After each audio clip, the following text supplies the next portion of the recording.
Alva. The gentleman from Arizona may proceed for 5 minutes. I'll see you in the morning, sir. Thank you, Madam Speaker. I'm here today to support the resolution. And I won't spend a lot of time assessing the blame and the responsibility for the quagmire that our nation finds itself in Iraq.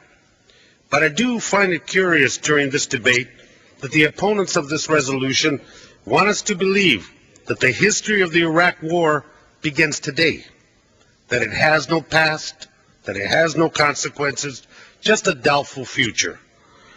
This head-in-the-sand attitude, while politically expedient, denies reality and truth.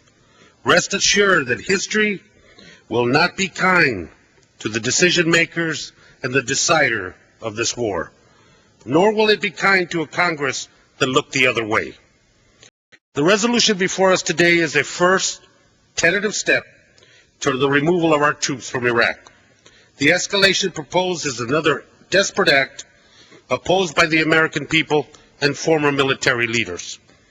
The resolution does not demoralize our troops nor embolden the insurgent.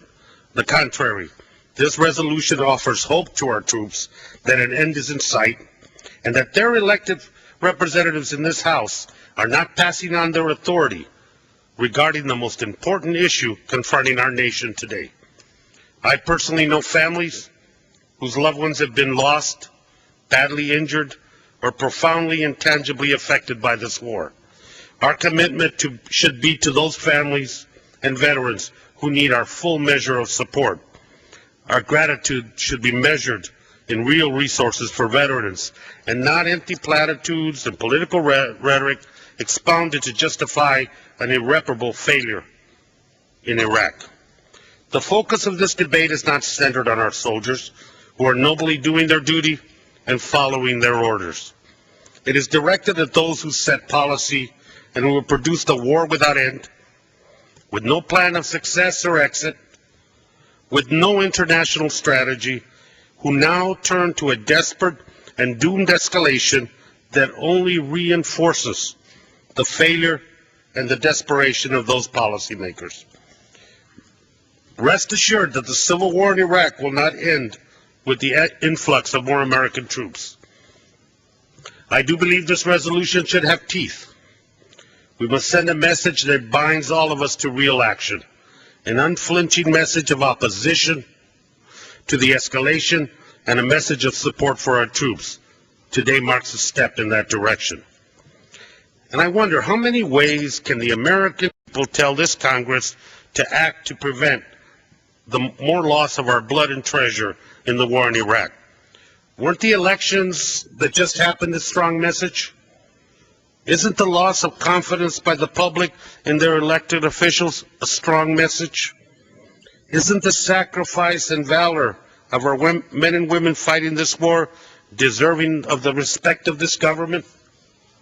Don't we have a duty to those men and women to protect them, reunite them with their families immediately, and above all, share the truth with them? That the question is no longer if we get out of Iraq, it's how and when. The answer to that question, for me and many of their families, is the sooner the better.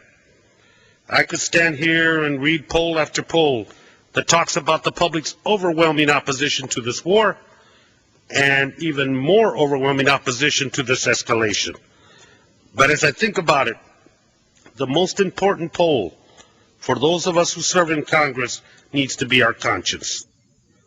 The resolution before us is simple and direct.